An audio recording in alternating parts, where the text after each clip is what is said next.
Hey guys, how's it going, Dudey here? I am back with another video. Today, I got my hair out. I'll tell you what, I got my hair out, shall I? Covering the hairdresser killer.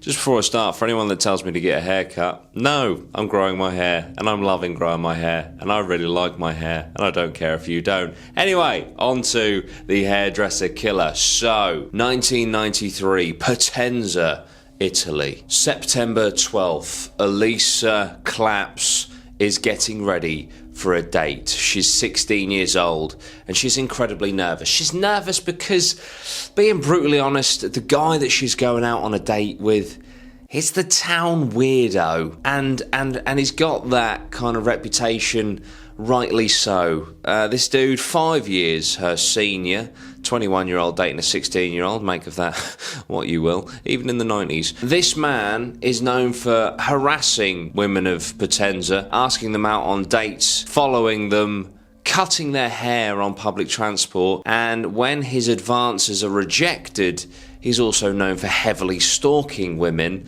and calling them up and playing a song down the phone, which is a soundtrack from a movie about a serial killer who plays music to his victims before he kills them. Essentially, Elisa kind of felt sorry for the guy and so agreed to go on a date with him. That would prove to be a fatal mistake. So she got ready for the date and they decided to meet at a little local church in town. She went into town initially with her friend before peeling off to go and meet Danilo, who is the weirdo that she's going on a date with, and that would be the last time she was seen for 17 years. So obviously after she's gone missing, her family is distraught and want to get to the bottom of it as quickly as humanly possible and hopefully find her alive. Her brother consistently begging police, check the church, search the church. It's where she was last known to be. Do a massive search of the church, something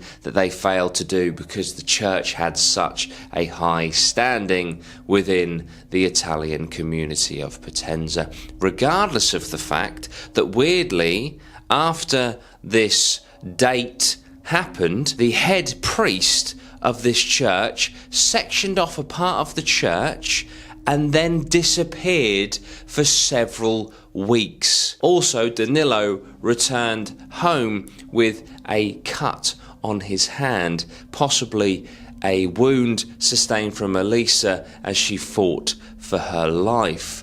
But even though this head priest sectioned off a part of the church and fucked off for a few weeks, police were like, nah, it's the church's business, we don't need to get involved in any of that. A mistake that would prove massive nearly 2 decades later. Police, despite Danilo being the prime suspect, for obvious reasons, he's the town fucking creep who wouldn't leave women alone and then goes on a date and a girl goes missing, they didn't have any evidence on him. However, they did manage to prove in 1996 that he was giving them false information, which led to him being sentenced, although this was a suspended sentence of 20 months, so he never actually saw the inside of a jail cell. So Danilo, despite basically everyone in that community being like, yeah, he probably killed her, didn't he? Nothing actually came of it. So let's fast forward to 2002. Danilo has met a woman online and decides that this is the woman he wants to spend the rest of his life with, and so decides to move out to Bournemouth in England. So let's switch lanes for a second and talk about a woman called Heather Barnett. This is a single mother who lived over the road from Danilo. Very hard-working woman. Had a little small business from her own home. She was a seamstress. She had 2 young children to raise. She worked as hard as she possibly could to give them the best chance at life. And she was a seamstress from home. She made drapes and curtains and all sorts of things at a very high standard, it has to be said, and had a very good reputation for doing it. She was the mother of Terry and Caitlin, a boy and girl. On November 12th, she walked her children to school for what would be the last time that they would ever see their mother. By all accounts, it was a normal day for Terry and Caitlin, and when they returned home, the house was overly quiet. The atmosphere eerie. Something didn't feel right, and the main thing was their mother was nowhere to be found initially. They searched the whole house and finally stumbled across the bathroom, which is where the two young children discovered their mother ravaged, stabbed, beaten to death. Now, Terry, the brother, took his sister in his arms and called the police. And there are phone call recordings of Terry crying out in anguish that his mother has been murdered. Now, obviously, in a panic, they've just found their mother's dead body and their very young children. They ran out of the house and were embraced by the neighbours over the road, who brought them into their own home until the police arrived. Now, pathologist Dr. Alan Anscombe was able to deduce that the murder had taken place in the sewing room, and the cause of death was one of 10 major injuries to her head, which, and bear in mind, this poor woman's young children found the body. One of these 10 major injuries left her brain exposed, and one of those 10 major injuries to the head was the killing blow. Now, it was clear that she fought back and she tried her hardest to stave off the killer, but the killer was successful in ending her life, dragging her from the sewing room to the bathroom and then inflicting even more damage, stabbing her over and over, all over her body, even after she was dead. Even mutilated her, leaving a body part next to her body. Now, the crime scene was far from clean. There was actually footprints that were so clear that they could identify the shoe and the size, as well as a mysterious green towel that didn't belong to the household, which was clearly used to try and clean up the crime scene. Now, these footprints actually disappeared in the middle of the room, which implied that the killer had an extra pair of shoes on them and changed them to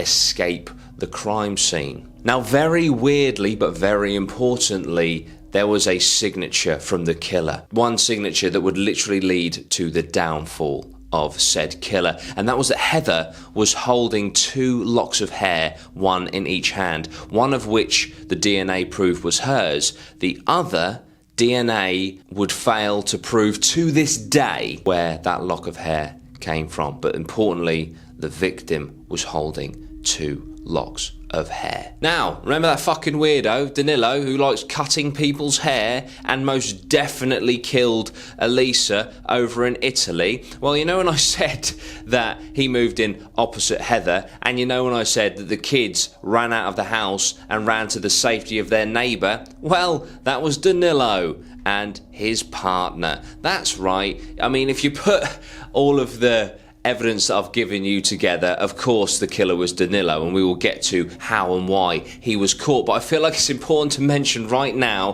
that these poor children ran into the arms of the killer of their mother for safety, not knowing that that man just mutilated their mother. So, after the murder, naturally, of course, police start doing door-to-door searches, and they search Danilo's house because, of course, it fucking stinks of bleach in here, and they find in the bathroom some Nike trainers sitting in bleach, the same Nike trainers that matched the footprints at the crime scene. Now, this is something that baffles me, okay? You have some Nike shoes that are the right size, bathing in bleach because they're probably trying to get blood out of the material, that match a crime scene across the road.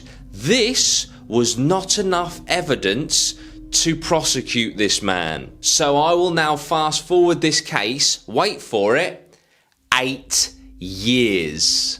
Now, police kind of knew that Danilo was the killer, but they never had enough evidence to capture him. I don't know how much evidence you need in a case, but the fact that you've got shoes that match your... Anyway, it blows my mind. So, they kept tabs on the guy, yeah? The odd undercover police officer would follow him from time to time, and what they came to realise was this guy was a fucking weirdo. They would follow him on buses where he would cut women's hair from behind them sat on a bus. They even captured footage of him hiding in bushes, staring at women in parks. So, by all accounts, this guy was a freak that stalked women, okay? But again, it wasn't enough evidence. I don't know how much evidence you need. Well, it turns out you need another body. So, March 17th, 2010, the smoking gun was found. Remember that little church where Elisa was last seen? Where the head priest sectioned a part off and police didn't decide to even look inside? Well, there was a leak in the roof and construction workers wanted to fix it. And they come across part of a bell tower that was blocked off. That's no good. We can't fix the leak if this room's blocked off. So they open it up and they find the decomposing body of Elisa. Now, most importantly, of course, they find Danilo's DNA. But to be fair, that's circumstantial. He went on a date with her, right? But they also found that Elisa was holding 2 locks of hair, one in each hand, directly linking Elisa's crime to Heather's crime. And that was enough to arrest and prosecute and sentence Danilo for the rest of his life. He is now rotting in prison and will do until the day he leaves this mortal plane. Upon sentencing, the judge said, and I quote, "There is, in my judgment, no minimum period which could be properly set. You will never be released from prison." So there we go, guys. That is the hairdresser killer, a dude that apparently fetishized the idea of holding women's hair, but was so unstable that this led to him murdering women. These are the 2 that we know about. There could be more victims. We just don't know. But what do you guys think of this case? What do you guys think of Danilo? What do you guys think of the hairdresser killer? Let me know down below. Thank you so much for watching, guys. I really do appreciate it. If you like this content, please don't hesitate to subscribe. Hit that notification bell to be notified when I upload. But I always aim for Tuesday at 7 and Thursday at 7, and then anything in between. I also stream on Mondays the web show with my mate Lozzie, where we look into true crime, paranormal, or conspiracies and good stuff like that. I also have a podcast, allegedly, possibly, maybe podcast, where everything I do here, we kind of do over there in long format. So if that's your jazz, then go over and check it out. But yeah, thank you so much, guys. I really do appreciate you all. Like, share, subscribe. Sweet one, guys.